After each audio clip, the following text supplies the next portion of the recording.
Michael, here we are in mid-June, a few weeks now gone since the end of last season. No doubt your phone's been pinging every minute or so. Have you had the opportunity to refresh though so far? Yeah, just got back from Turkey with the family. 11 nights in Turkey, which was nice, but like you said, a couple of hours a day disappearing into the room, catching up, speaking to Mickey, agents, the staff, so it's just part of the job really. But no, it's nice to recharge, reflect on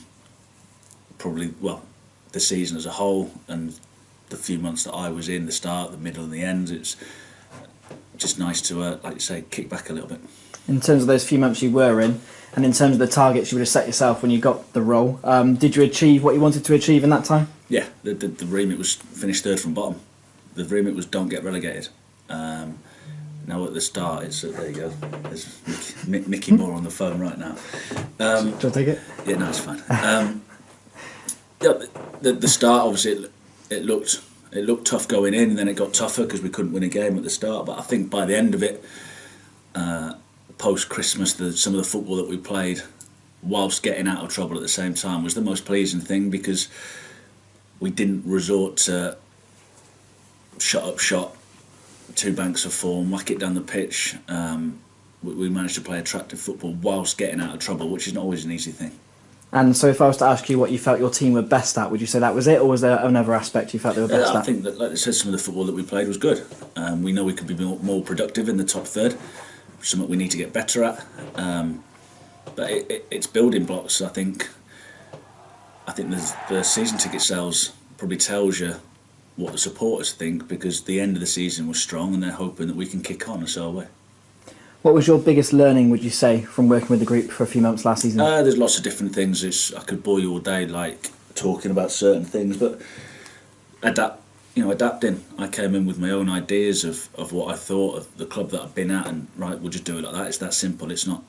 You need to think on your feet, whether it's during a game, whether it's during the week, making decisions on players. That was the tough part, walking into 29, 30 players. And with respect, not knowing many of them, because the last 15 years I've been working in the top two leagues, so that was difficult. So, having to learn every team that we played, I had to learn 15, 16, 17 players whilst I'm learning about my own players as well. So that was tough, but that's, like I said, that's part of it. It was a steep learning curve. Did being an under 23s and then of course under 18s manager prepare you for being a Football League manager? It depends what. Certain aspects, the coaching side of it, yes, because I enjoy the coaching. I do want to develop players, but the key is at that level, it doesn't matter if you win or lose. I worked with Dwight McNeil for the last 2 years before last season, and he's kicked on, and that's a pleasing thing because we lost quite a few games last year, but the year before, but we managed to get him through, and now he's gone on to play 20, 23, 24 Premier League games this season. That's the role of that job. The key in this job is performing and development. That's the holy grail. That's what you want to do. You want to develop players, you want to develop people, you want to develop a good style of football, but the key is you need to win. What stage in your playing career did you know you wanted to be a manager? I think I'd done my knee when I was 29, and ironically it was probably the best thing that ever happened to me, because I was 29, I'd just signed a 3-year contract, and I got told I was potentially going to finish. So it was panic stations, no education, all I know is football, what am I going to do? It gave me a love for football again, because long story short, obviously I managed to come back from it, but I got on the coaching ladder, started doing my qualifications, getting my education, and from that moment onwards then I started looking at football differently. I started looking at how I managed to deliver, writing coaching sessions down, and sort of fell back in love with the game as regards to some footballers take it for granted sometimes what they do. That's what probably frustrates supporters sometimes, because it does become a job, whether you like it or not. Supporters won't like it, but it's a job. Sometimes it can become mundane, and you do take for granted what you've got. And it gave me, ultimately, I recaptured my love for the game. So when you obviously made that decision, like you say, you start taking notes, you start making notes of more things perhaps. Does that change the way you behave as a player in the change room perhaps, in the sense that you maybe now start seeing the game differently, perhaps more from how the manager sees it? I think it's probably a natural path for older players, because when you're a younger player you just think about yourself. When you're older, can you help somebody? can you help the dressing room? You know, someone like Luke Varney's come in and help the dressing room.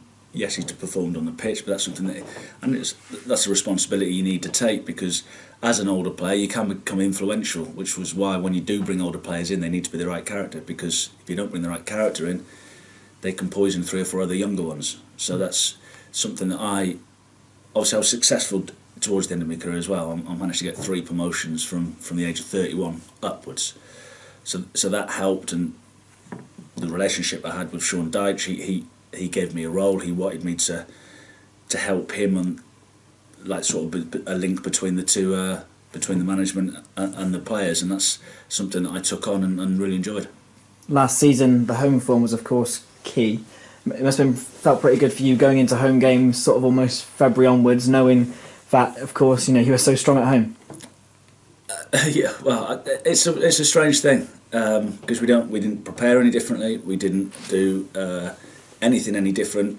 So we went from, when I first came in, I don't think the club had won a home game for 10 months, I think it was, and then we lost one in 7 or 8 months, whatever it was. But we couldn't win an away game. So it's something that all the staff are in today. It's something we will be talking about. What can we do differently? But if you're gonna play 46 games and you're gonna win 20 of them, you'd rather win 20 of them at home in front of your own supporters. Ideally, you win home and away, but I think it gave the supporters a lift, because they enjoyed coming to watch a team that was at least going to put up a fight and more often than not won the game. Is there a way, obviously when you play at home, often the home teams control the game, is there a way you can play away from home and have that sort of control and almost play on your own terms, or do you think in League 2 football that's particularly difficult to do? I think it's difficult. Statistically, it's difficult to win away from home, no matter what league you're playing in. So it's something that we might need to adapt the way we play, rather than just playing. Not that we tried to play the same way. We did tweak things. We tweaked formations. We tweaked personnel, and nothing seemed to work. So it's a new start. Obviously, we'll get the pre-season in, and we'll get the sort of things that we'll work on, different shapes, tactical, technical sessions, things like that. And the irony is, we'll probably lose our first home game and win our first away game. It's just the way football is. But we need to be more adaptable. We obviously we're still waiting on one player potentially who's been offered a contract to see if he's going to remain. That's Kevin Dawson. Is there any news yet on whether Kevin's going to stay with the club?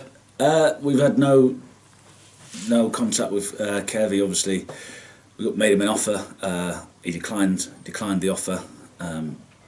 It's still out there, but obviously we are looking for his replacement, because we can't just wait on Kev. So it's an ongoing thing.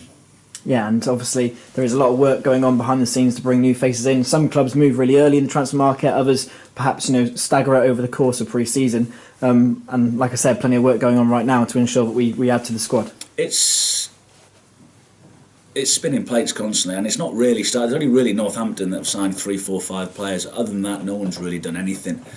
And it's normally a revolving door of, once one person moves, then somebody else needs somebody else, and then somebody else needs somebody else. And it's like a carousel. So that hasn't really started. Everyone's starting to come back now. Players are probably getting back from holidays. Staff, scouts are all coming back from holidays. So it will start picking up soon. But it's just constant plate spinning. And if that happens, then we can go there. If that says no, then we go there. But ultimately, even if we don't bring another player in between now and the start of pre-season, we've still got 17 or 18 players. So that's ahead of where we were last year, because you don't want to be going into pre-season with 12 or 13. So that won't happen. Now, I'm sure between now and when the players are in 2 or 3 weeks, there might be a couple in, might be a couple out, but it's if buts and maybes at the minute.